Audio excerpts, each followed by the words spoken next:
Hi guys! Welcome back. For today's food vlogging ito, nagluluto po ako ng napakasimple at napakadaling lutuin. Zucchini with corned beef. Yan po, ginisa ko lang po yan.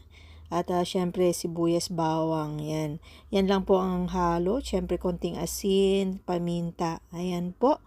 Napakadali lang pong lutuin, lalo po pag sa umaga, pag mga anak nyo ay papasok, yan, pwede nyo pong lutuin yan. Masustansya, may gulay na, syempre may protein pa.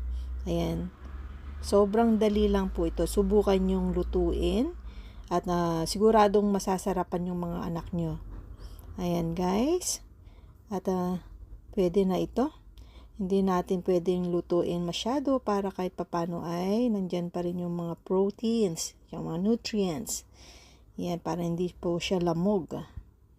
Yan, eto na. Pwede nang hanguin. Bye guys!